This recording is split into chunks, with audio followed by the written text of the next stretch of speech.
சேர நாட்டின் செங்குன்றூரில் பிறந்தார் பக்தியின் பெருங்கடல் விரண்மிண்ட நாயனார்.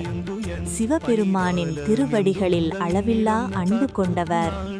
சிவனடியார்களை இறைவனுக்குச் சமமாக மதித்தவர். ஒரு நாள் அவர் திருவாரூர் சென்றார். அங்கே திகழ்ந்தது தியாகராஜ பெருமான் அருள். அந்த வேளையில் சுந்தரமூர்த்தி நாயனார் அங்கே வந்தார். ஆனால் அங்கு கூடியிருந்த சிவனடியார்களை வணங்காமல் சென்றார்.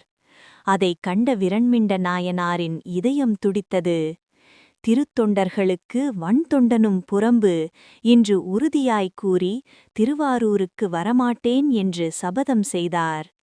இறைவன் தனது பக்தனின் உண்மையை உலகறியச் செய்ய அடியவர் வேடத்தில் வந்து அவரை சோதித்தார். கோபத்தில் துரத்திய விரண்மிண்டர் தான் சபதம் செய்த திருவாரூர் மண்ணையே மீண்டும் மிதித்துவிட்டதை அறிந்தபோது தன் வாக்கை காப்பாற்ற தன் கால்களையே அர்ப்பணித்தார். அந்த கணத்தில் சிவபெருமான் திருவருளுடன் வெளிப்பட்டார். உன் பக்தி உலகுக்கு எடுத்துக்காட்டு என்று அருள் புரிந்தார். பக்தி என்பது உறுதி, ஆனால் அதில் பணிவும் கருணையும் இணைந்தால்தான் அது முழுமை. விரண்மிண்ட நாயனார் நம் உள்ளத்தில் என்றும் நிலைத்திருக்கும் பக்தியின் தீபம். திருச்சிற்றம்பலம். இல்லைவாழ் அந்தனர்த்தம் அடியார்க்கும் அடியேன், திருநீலகண்டத்து குயவனார்க்கு அடியேன், தேநாத ஏற்பகைக்கும் அடியேன், இளையான்குடிமாறன் அடியார்க்கும் அடியேன்.